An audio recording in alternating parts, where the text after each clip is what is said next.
Bonsoir à toutes et à tous, bienvenue dans le journal de Canal 32. Aujourd'hui 4 mai, c'est le début du championnat de France de gymnastique à Troyes. Après les professionnels européens ce soir, de jeunes talents de la discipline s'affronteront tout ce week-end au Cube et à Saint-Julien. Un événement inédit qui donne un nouvel élan à l'ex-ville la plus sportive de France. Nous rejoindrons ensuite des adultes handicapés à Saint-Lié, au domaine de Mantenay. Nous découvrirons leurs activités créatives et pratiques.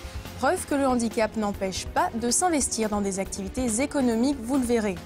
Enfin, un job qui séduit les amoureux de nos amis à fourrure, pet sitter ou comment faire garder votre chien ou votre chat quand vous voulez vous évader. Une solution qui peut être bien pratique à l'approche des vacances d'été. C'est un événement nouveau à Troyes. Les championnats de France de gymnastique artistique ont commencé ce matin. Cette compétition nationale se déroule au Parc des Expositions, le Cube et au Gymnase Gann à Saint-Julien-les-Villas. Saut, barre, poutre, sol, plus de 1000 jeunes sportifs vont tenter de se démarquer tout le week-end. Pour le comité de gymnastique de l'Aube qui organise et les collectivités, c'est une opportunité à ne pas manquer, Damien Ardois. Les 3 jours de compétition vont rassembler 1400 gymnastes venus de 350 villes. Organiser un événement sportif d'une telle envergure est une première dans l'Aube et à Troyes. Le comité départemental de gymnastique a fait le grand saut. C'est un très gros pari, une très grosse organisation qu'on n'a quasiment jamais organisée à Troyes. Cumuler les championnats de France plus sa rencontre internationale, c'est vraiment du très gros. La Fédération française a choisi Troyes pour organiser ces championnats. Les instances de la gymnastique ont été séduites par les infrastructures et par l'enthousiasme des 230 bénévoles. Le fait d'être une ville de taille moyenne n'a pas forcément été un frein. Ce n'est pas facile de recevoir des équipes étrangères, de recevoir 1500 compétiteurs pendant 3 jours, mais les villes moyennes comme Troyes sont beaucoup plus familiales, je dirais, pour ce genre d'événement. L'événement regroupe à la fois des championnats de France individuels plus une rencontre internationale de préparation avant d'éventuellement s'envoler pour les Jeux Olympiques. Les meilleurs Français, Espagnols et Allemands se défient à Troyes. Les agrès sont installés salle Gann à Saint-Julien-les-Villas, mais aussi, c'est une première également, au Cube. C'est une très belle salle, très belles installations. On a l'habitude d'avoir des grands espaces comme ça pour les compétitions nationales. C'est la première fois qu'on est à Troyes, on n'est pas déçus. Ça correspond à notre stratégie de développement d'offrir à intervalles réguliers des événements de dimension internationale, notamment dans ce parc des expositions au Cube, dont la vocation est d'accueillir tout ce qui se fait de mieux. Nous avons des ambitions dans beaucoup de secteurs et notamment dans le domaine sportif. Organiser un tel événement coûte cher. Le budget s'élève à 256 000 € pour 3 jours. Les collectivités ont mis la main à la poche. Du côté de Troyes notamment, 65 000 € ont été versés pour cette opération de promotion du sport, mais aussi de la ville. Le budget de ce genre de manifestation est rarement équilibré. La gymnastique n'est pas un sport qui attire énormément de sponsors, mais pour la ville c'est un atout majeur, d'une part de faire connaître notre ville, et puis d'autre part c'est un impact économique très fort, très fort, puisqu'on attend 3500 personnes pendant 3 jours. Ça signifie en termes d'hôtellerie, de restauration, de commerce, beaucoup de retombées économiques. D'autres événements sportifs sont déjà à l'étude. L'idée est d'organiser au Cube chaque année, début mai, un rendez-vous sportif d'envergure nationale, voire internationale. Et si vous voulez assister à ces rencontres ce week-end, c'est 8 € la journée. Un seul ticket vous donne accès à la salle Gann et au Cube. Si vous préférez au contraire rester au dehors, prévoyez les parapluies. Comme vous avez pu le constater tout à l'heure, des averses devraient ponctuer les jours qui viennent. Après avoir déjà gâché une grande partie des vacances scolaires, la pluie s'invite de nouveau. Mais le mois d'avril a été spécialement pluvieux. Rivières en crue, villages inondés, il est tombé bien plus d'eau que la normale au printemps.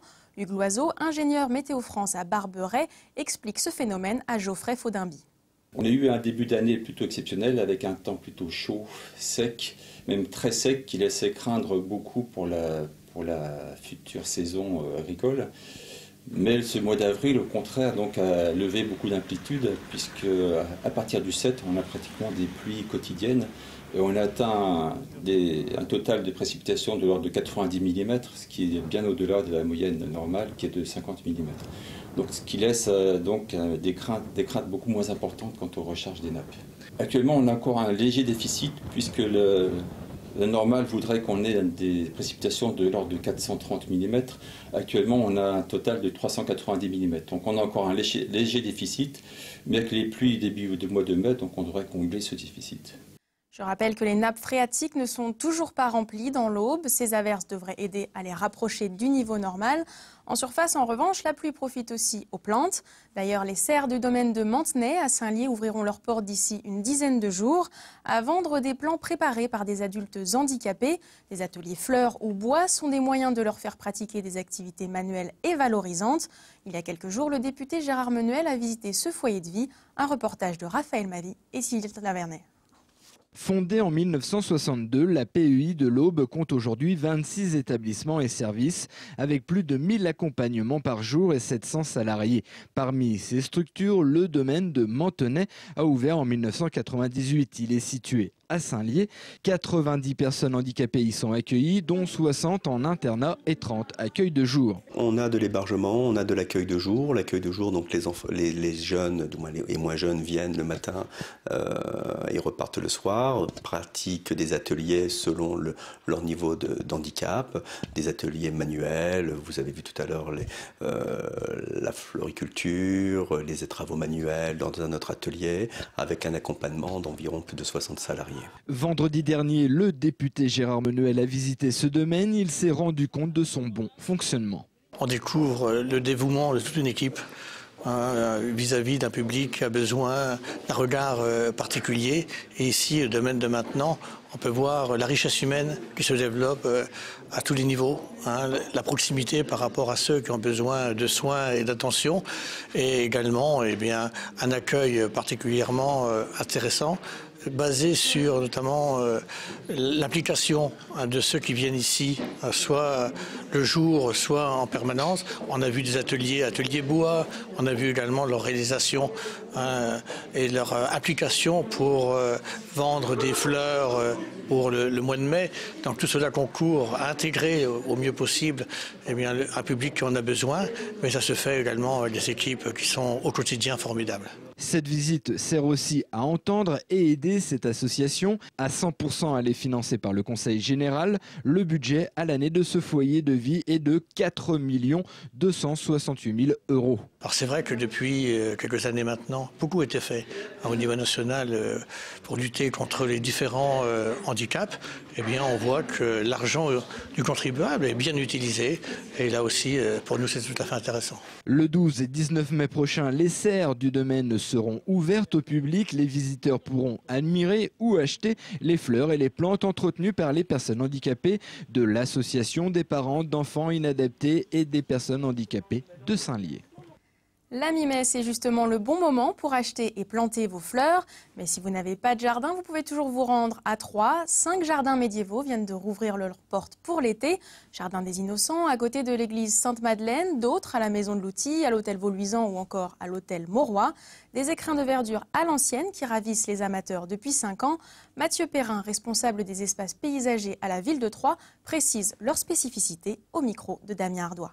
L'idée, c'est d'avoir des jardins un peu emblématiques dans toutes les petites cours du centre-ville de Troyes et d'essayer de montrer une certaine palette végétale qu'on n'a pas l'habitude de voir en ville. C'est de profiter de toutes ces petites cours d'hôtels particuliers de la ville de Troyes pour essayer d'amener un peu un poumon vert, de redonner un petit peu de coin de nature dans cet espace du centre-ville assez dense. Chaque thématique de jardin est vraiment appropriée par rapport au site et à l'histoire du lieu. L'Hôtel-Dieu, alors c'est les plantes médicinales en rapport justement avec l'histoire du lieu et de la médecine. Maison de l'Outil, donc c'est un jardin un peu différent qui se base, on essaie d'être en corrélation par rapport aux différentes manifestations que le musée fait chaque année. Et donc cette année c'était le thème de la vigne, donc nous avons réinstallé un jardin sur ce thème-là. Ces jardins sont ouverts du mardi au dimanche jusqu'à la fin du mois d'octobre.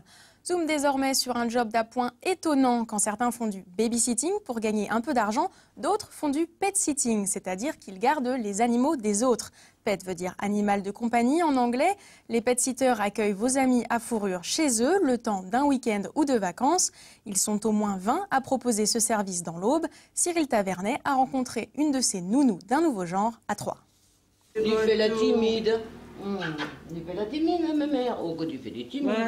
Tu veux pas manger le gâteau? Tu veux pas manger?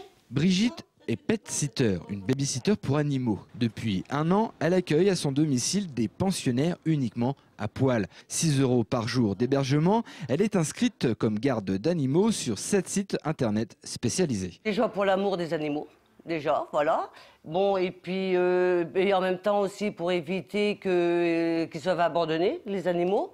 Et puis pour éviter qu'ils aillent dans des chenils aussi, parce que les chenils, bon, bah, le confort n'est pas le même. Et puis ça les perturbe aussi au niveau de, pour les câlins, les sorties. Bon, puis c'est quand même que du béton, que là, bon, ils ont les banquettes, tout ça. Donc ils ont tout le confort comme à la maison, quoi.